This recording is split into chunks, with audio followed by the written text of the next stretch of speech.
Section 1. You will hear a woman calling a local museum about children's art and craft workshops. First, you have some time to look at questions 1 to 5.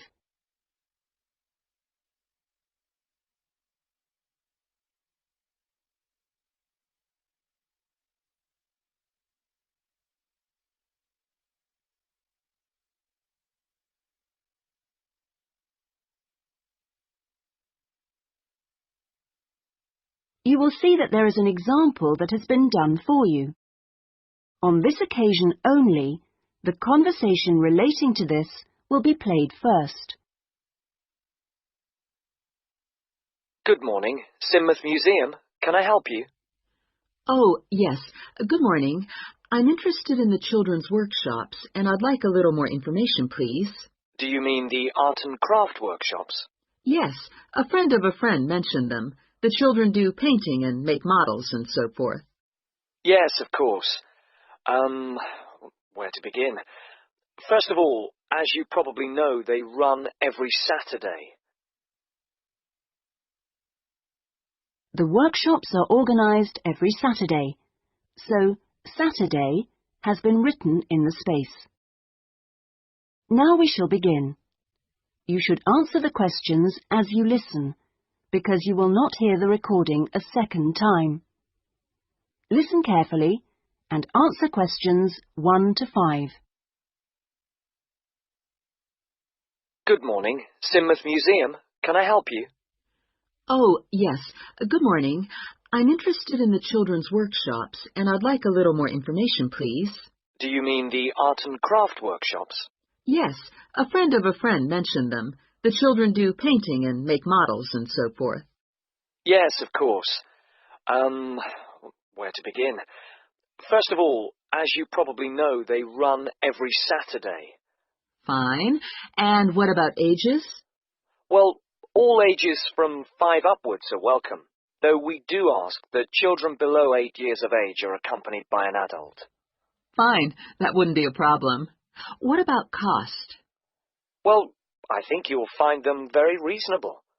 It's £2.50 a child, with 80 pence off for 2 or more children from the same family. Oh, yes. Very reasonable. And are they held in the main museum? Not exactly. They're nearby. Could you give me the full address? I don't know the area very well. Yes, it's Winter House. Right. And that's in Tamer Street. Could you spell that, please?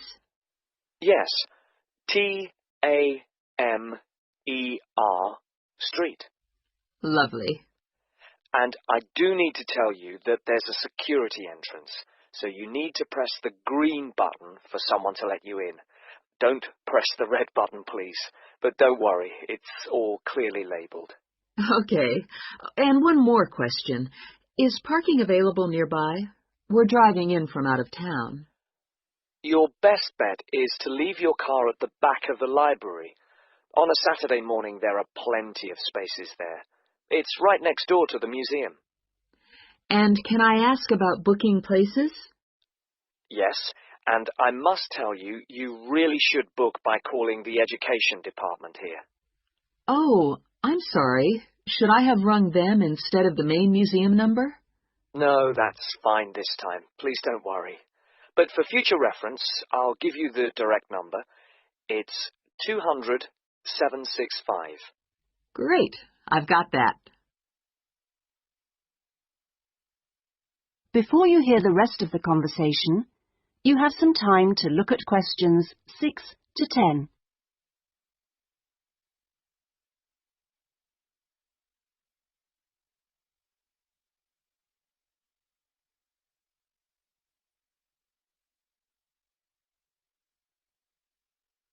Now listen and answer questions 6 to 10. But I'm very happy to give you information about the next 2 workshops. On Saturday the 16th, there's building castles. Oh, sounds great. This involves quite a bit of glue, so just make sure the kids are in old clothes. I know. Ones I don't mind getting mucky. Exactly. And if possible, could you bring along bottle tops, which the children might be able to use in the models, you know, as decoration?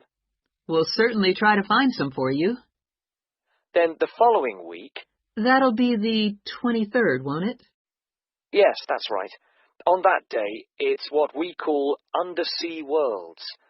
This is where they make scenes with fishes, underground caverns and so on. Is that likely to get very dirty? Lots of paint splashes? Not really, so we don't recommend any special clothes for that one. But if you could search out some silver paper to bring along to use in the sessions, you know, it's shiny, it looks like water, that'd be great. Yes, of course. We'll see what we can come up with. Well, thank you ever so much for all your help. The sessions sound really good, and I'll certainly book up for the next 2. Lovely. Thanks very much for ringing. Bye. Bye-bye.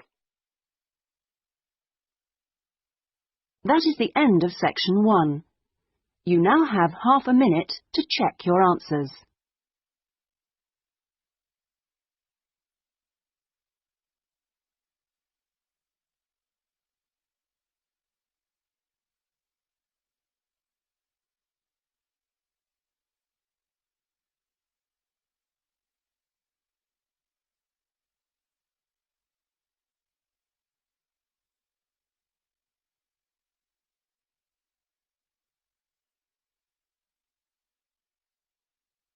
Now turn to section 2.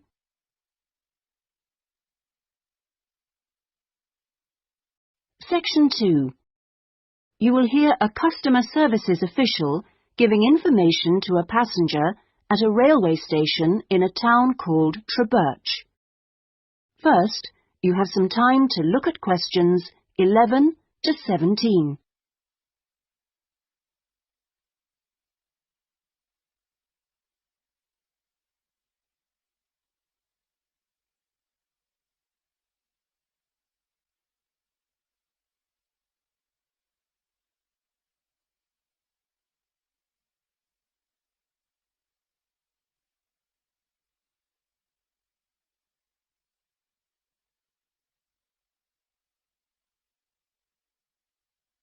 Now listen carefully and answer questions 11 to 17. Hello. My family and I are staying here in Treberch for a week or 2, and we wanted to know about the train services. We're hoping to do a few local trips. Okay. Well, I can give you lots of details about all the trains going from Treberch in the southwest. This leaflet will be very helpful, but I can tell you some of the main things. We've got 2 main train stations in the town. King Street is for local commuter lines and regional services. What about trains to London? I'll need to go there on business for one day. Then you need to go to Central Station. That's for all the national services. There are regular trains to London. They leave Treberch every half hour on weekdays and every hour at weekends. It takes about 2 hours, a bit longer on Sundays. You've got a choice of first and second class, and there's a buffet car, though refreshments are included in the cost of a first-class ticket. Ah, right. And have you got any information on different ticket types? Yes, there's a range of ticket prices depending on when you travel and when you buy your ticket. There's a standard open ticket, which doesn't have any restrictions. This can be bought in advance or on the day. You can also get various discounted tickets. A popular one is called the Super Save, and this is okay for travel after 8:45. Then there is the special ticket, which is valid for travel after 10:15. The special tickets are also valid for travel at weekends. The cheapest tickets are called advance, and you have to buy them at least 6 days ahead. Only a certain number are available, and you have to make seat reservations for these. Before you hear the rest of the conversation, you have some time to look at questions 18 to 20.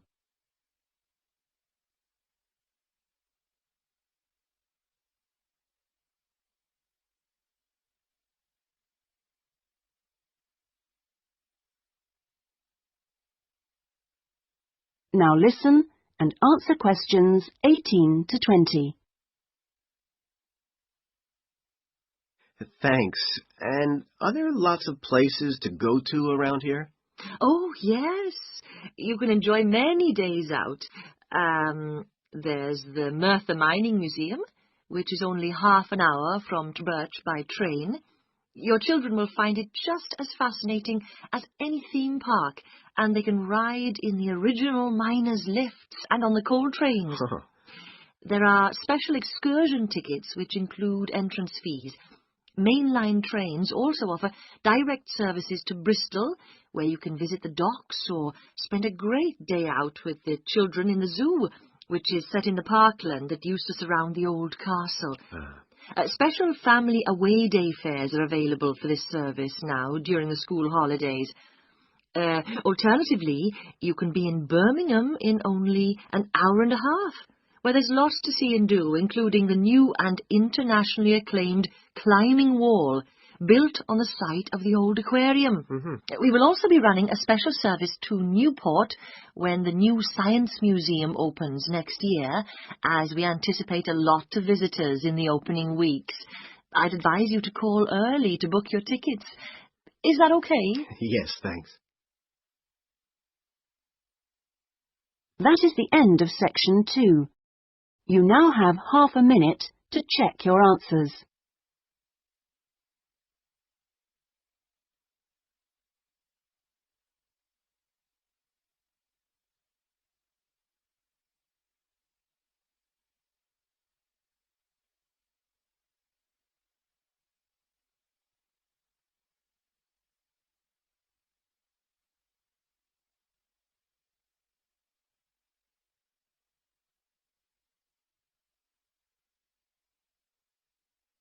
Now turn to section 3.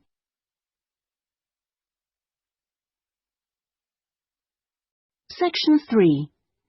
You will hear a discussion between a tutor and an education student called Sandy about the student's dissertation. First, you have some time to look at questions 21 to 25.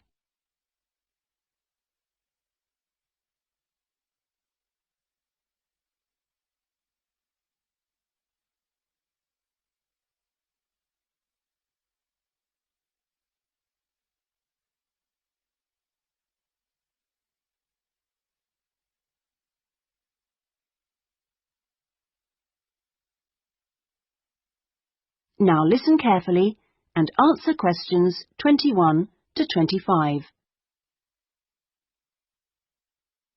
Hello, Sandy. How have you been getting on with your dissertation? Fine, and I've been working hard on the various action points we agreed on our last tutorial. Do you want to talk me through what you've done? Yeah, sure. Well, we agreed on 3 main targets for me to aim for. The first one was to find out about suitable data analysis software. Yes. And what I decided to do was to look through catalogues specialising in IT. That's a good idea. What did you come up with? I found the names of 2 promising ones. Right. But I also thought it'd be worthwhile talking to a lecturer. Oh, right. Who did you see? Jane Prince. Do you know her? She's in the computer centre? Yes, of course. She's the new head. Yes, well, she was very helpful. Oh, that's good. Did she suggest anything in particular? Yeah, she recommended software called VVAT and said I should book up for a couple of practice sessions using VVAT. Great. I'm sure you'll find them useful. And, of course, the second target was to draw up a survey checklist, which Yes, you emailed me it last week. Have you had a chance to look? Of course. I think it's good. Very much on the right lines. I'd say your first 2 sections are spot on. I wouldn't suggest that you change anything there, but in section 3 you really do need to have questions on teaching experience. Yeah, I was thinking that section looked a bit short. Right. And my third target was do further reading on discipline. Oh, yes. I mentioned a couple of writers, didn't I? Yes, well, I got hold of the Banerjee, and I thought that was excellent, but I'm afraid I didn't manage to get hold of the essays about classroom management. You know, the ones by Simon Erickson. The bookshop said it was out of print and the library doesn't have a copy. Oh, right. And I'm afraid I've lent my copy to another student. What I suggest you do is try the library again. This time apply for it through the service called Special Loans. Have you done that before? You're entitled to 6 books a year. Yes, no problem. That's what I'll do. So, lots of useful work done. Before you hear the rest of the conversation, you have some time to look at questions 26 to 30.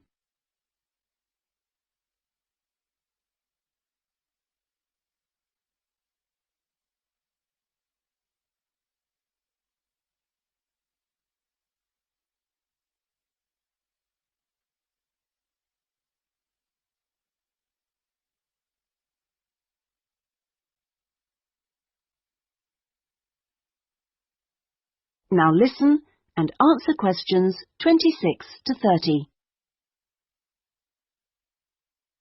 So let's look at some new targets. We'll start by having a chat about your Chapter 1. I very much enjoyed reading it. Your written style is very clear, and you've included lots of interesting descriptions of education in your target area. I've just got a couple of suggestions for some additional work. Of course. Could I just ask, what do you think I should call it? Well, I'd go for something like context review. What do you think? Well, short and to the point. Exactly. Now, as regards specific areas to work on, I'd be quite interested to have a few more statistics about the schools in the different zones. Oh, that wouldn't be a problem. I can get them from the internet. Great. And although you did make a reference to quite a few different writers, I think you should aim to cite more works written later than 2000. OK. That's more difficult, but I can try. When do you want that done by? Oh, it's not urgent. I should aim for the end of term. But in the meantime, I think you should also be thinking about Chapter 2. Should I be drafting it already? No, but I think you should note down its main sections. Yes. You know, I always find that the hardest part... I always find it helpful to put some ideas on index cards. Yeah. And then you can sort them and even lay them out on the floor. It's a real help. Well, I'll certainly try it. Okay. When would the deadline be for that? My advice would be to get it done before you embark upon the research. You can always change it later if you need to. OK, I'll get going on that then. That is the end of Section 3. You now have half a minute to check your answers.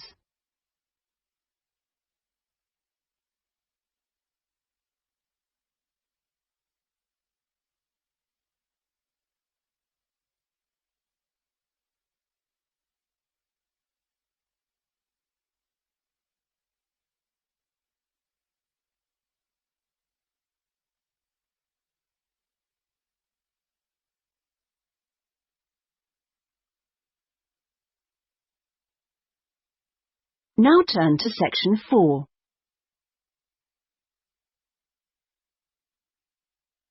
Section 4.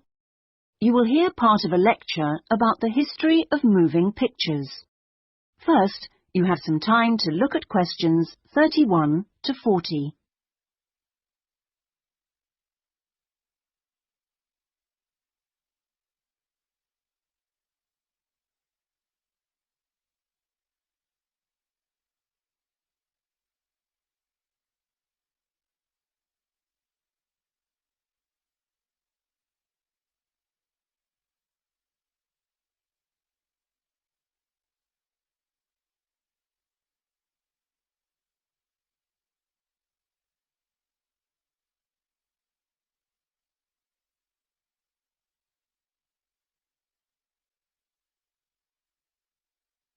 Now listen carefully and answer questions 31 to 40.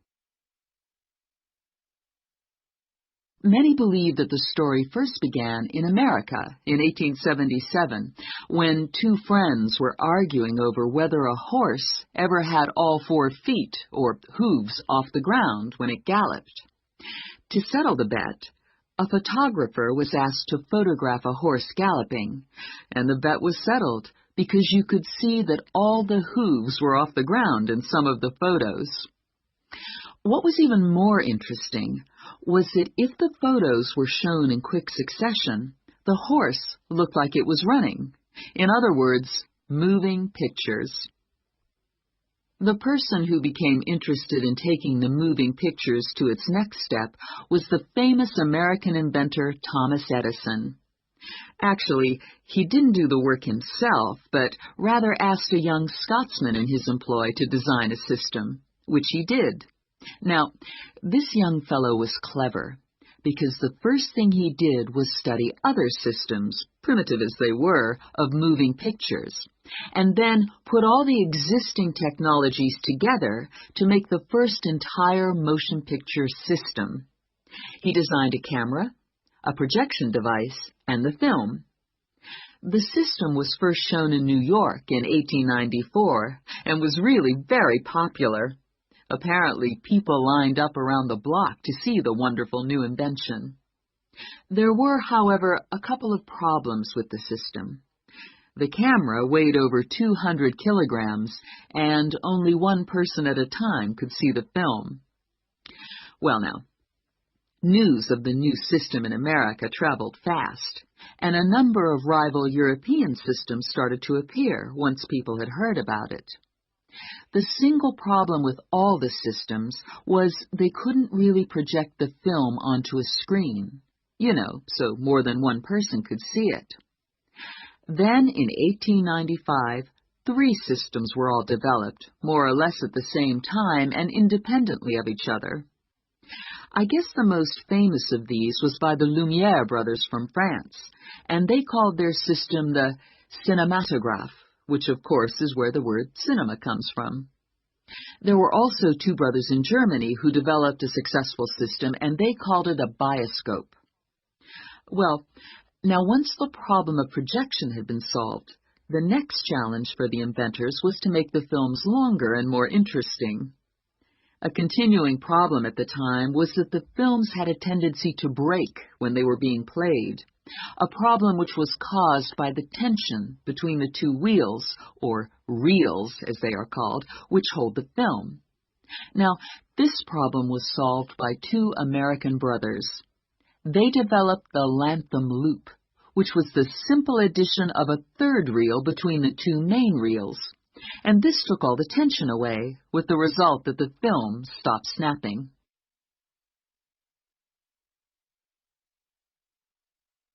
So now there was a real possibility of having films of more than 2 or 3 minutes. And this led to the making of the Great Train Robbery, the very first movie made.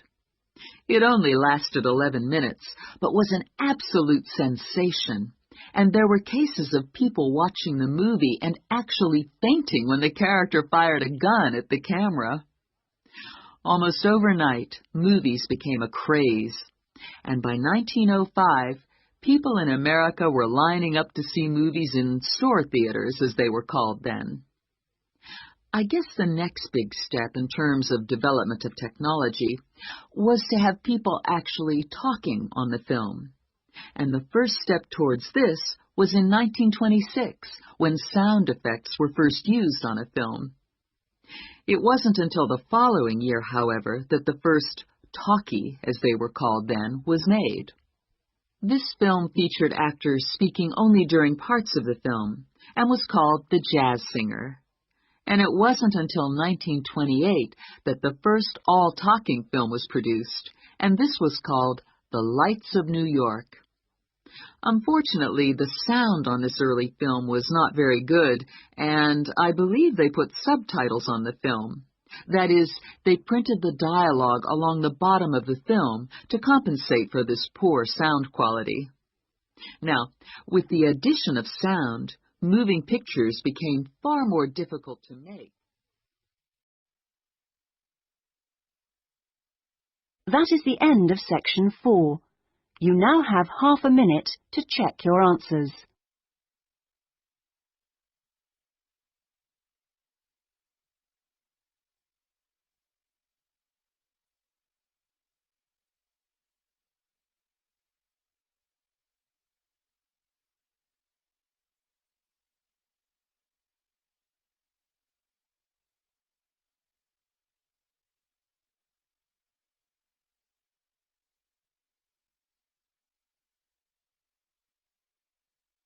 That is the end of the listening test.